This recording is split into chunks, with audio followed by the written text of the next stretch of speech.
Cosmo the Christchurch cat was snoozing peacefully in his usual place on the piano when his morning nap was rudely interrupted. "Wake up, Cosmo," Colin the corgi beamed cheerily. "The postman's been and he's brought this for you." He deposited a slightly slobbered envelope in front of the church cat.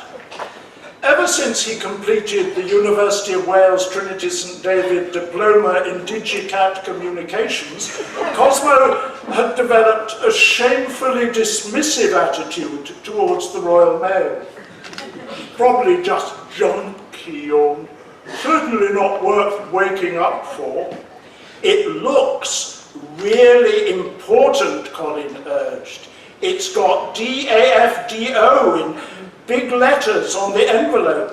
What does DAFDO stand for?" Good grief. Cosmo's eyes were suddenly wide open. The DAFDO is the Diocesan Advisor for Feline Deployment and Organisation. He's a sort of archdeacon for church cats. "Oh," Colin looked worried. "The vicar says that he's allergic to archdeacons," he remarked modestly. "He says that every time he sees one, he comes out in a rash. Whenever he hears that the archdeacon's on the way, he goes and hides." "I'm sure the new archdeacon is quite different," Cosmo smiled. "My ex-girlfriend, Theodora Fluffykins, heard some people in Abergwili talking about him, and they said he was just a great big pussycat." "And you can't get higher praise than that."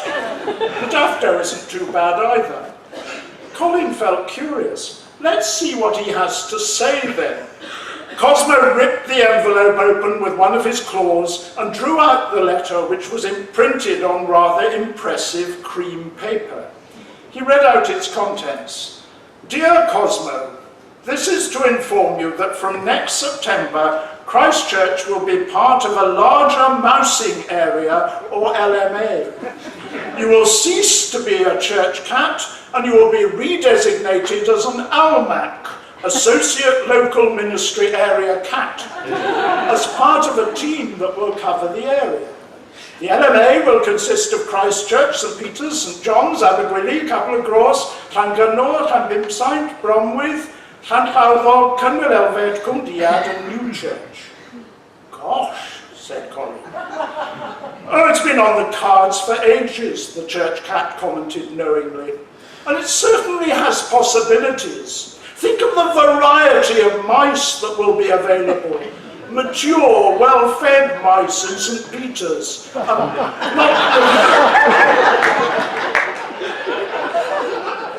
And plump little field mice in Llangyno, for example." "But what about me?" Colin the corgi asked nervously. "Not a mention," Cosmo replied, "but then you're not exactly a cat, are you? I'm sure they'll find you something. Perhaps they'll send you out to Cynwyl Elfed." "But that's way out in the country," Colin wailed, "and I'm a sophisticated town corgi. After all, I was brought up in Buckingham Palace, and if it hadn't been for that business with Camilla's hat, I'd still be there. Cynwyl will be awful. There'll be sheepdogs with sharp teeth. There might even be a few wolves left up there," Cosmo commented with a wicked grin.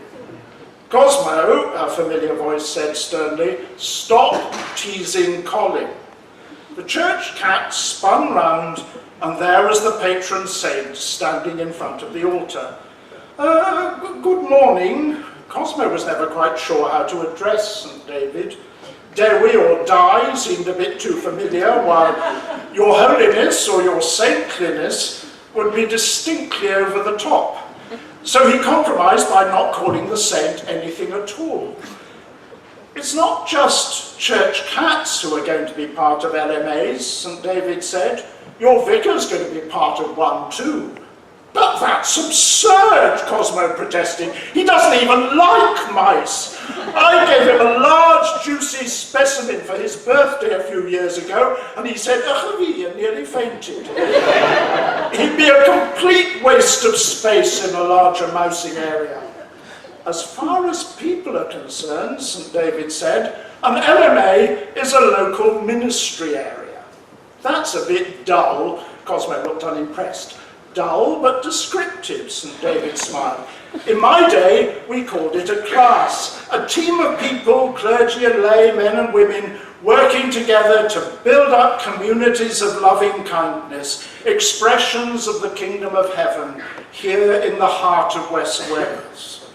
A distant look came into his eyes as he remembered.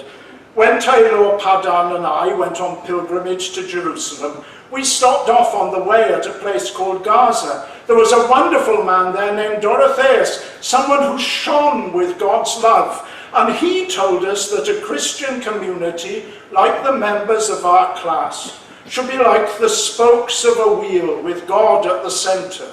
The nearer we get to each other, the nearer we get to God.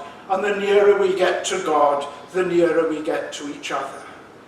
Is that why the vicar has started going to pray with the other local clergy in St. Peter's on a Monday morning? Colin asked. Is he trying to be part of a whatchamacallit, a class? No, Cosmo said cynically. He goes for the coffee and the cafe afterwards. Ever since he read that caffeine is good for the heart muscles, he drinks it by the bucketful. Grow up, Cosmo, St. David remarked firmly. Tell your vicar that he should tell his friends that only 3 things matter in any church, whether it's town or country, large or small, high, middle or low, whatever services it uses, however the clergy dress themselves, however good or bad the singing is. Only 3 things matter. What are they? Colin asked. Joy is the first one, St. David replied. I know it's difficult at times, but misery gets you nowhere. Always remember that you are loved. And if you want to jump up and down for joy, why not? Faith is the next thing.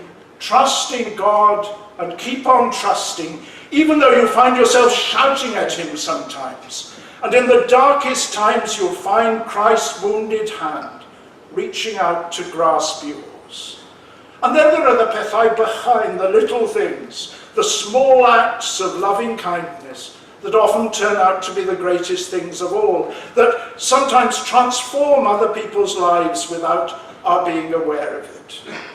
That's all very well, Cosmo said, but some churches and some people are really awful, grumpy, quarrelsome, bossy or unkind.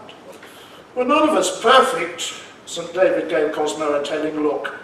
But one of my friends in heaven, St. John of the Cross, says that we should pour love in where no love is, and we can draw love out.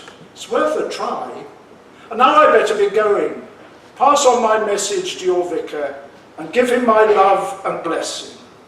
St. David disappeared. A few minutes later, the vicar wandered in, looking even more vague than usual. Morning, vicar, Colin greeted him cheerily. He's not a vicar anymore, Cosmo said. He's an almac, an associate local ministry area cleric. And so he was.